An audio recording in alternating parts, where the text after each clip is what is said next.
സ്നേഹിച്ച ആളുടെ കൂടെ ജീവിക്കാൻ വേണ്ടി ഭർത്താവിനെ കൊലപ്പെടുത്തിയ സോഫിയയും അവളുടെ കാമുകൻ അരുൺ കമലഹാസനെയും പറ്റിയാണ് ഇന്ന് നമ്മൾ സംസാരിക്കുന്നത്. പുനലൂർ സ്വദേശിയായ സാം എബ്രഹാമും അദ്ദേഹത്തിൻ്റെ ഭാര്യയായ സോഫിയും അവരുടെ ഏക മകനും മെൽബണിൽ താമസിക്കുകയായിരുന്നു.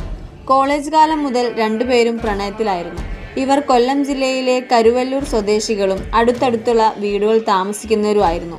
ദീർഘകാലത്തെ പ്രണയത്തിന് ശേഷം വീട്ടുകാരുടെ സമ്മതത്തോടെയാണ് ഇവർ വിവാഹിതരായത്. അങ്ങനെ ജോലി സംബന്ധമായി അവർ മെൽബണിൽ സെറ്റിലാവുകയായിരുന്നു. അങ്ങനെ നല്ല രീതിയിൽ ജീവിതം മുന്നോട്ട് പോവുകയായിരുന്നു. ആ ഇടയ്ക്കാണ് സോഫിയയും അരുണുമായുള്ള പ്രണയബന്ധം തുടങ്ങുന്നത്. ഇവർ രണ്ടുപേരും പണ്ട് മുതലേ അയൽവാസികൾ കൂടെയായിരുന്നു. ഇവർ തമ്മിൽ നേരത്തെ അടുപ്പം ഉണ്ടായിരുന്നു എന്നാണ് റിപ്പോർട്ടുകൾ പറയുന്നത്.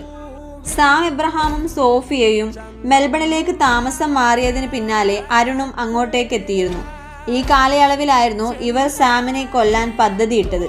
ഒടുവിൽ 2015 ഒക്ടോബറിലാണ് സാം മരണപ്പെടുന്നത്. ഉറക്കത്തിനിടെ ഹൃദയാഘാതം മൂലമാണ് മരണമെന്ന് ആദ്യ നിഗമനം. പിന്നീട് പോസ്റ്റ്മോർട്ടം റിപ്പോർട്ടാണ് സാമിൻ്റെ ശരീരത്തിൽ സയനൈഡിൻ്റെ സാന്നിധ്യം കണ്ടെത്തിയതോടെയാണ് പോലീസ് സംശയം തോന്നിയത്.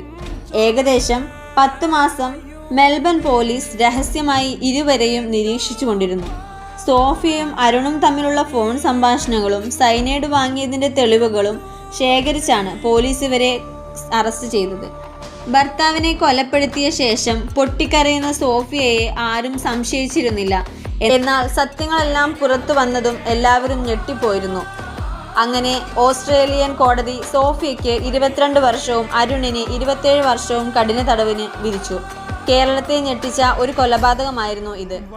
അവരുടെ കുഞ്ഞിപ്പോൾ ബന്ധുക്കളുടെ കൂടെയാണ് വളരുന്നത്. അവസാനമായി ഈ കൊടുക്കുന്ന ഫോട്ടോ അവളെ ജയിലിലേക്ക് കൊണ്ടുപോകുമ്പോൾ ഉള്ളതാണ്. അവളുടെ ഈ നോട്ടം ആരെയും ഭയപ്പെടുത്തിയിരുന്നു.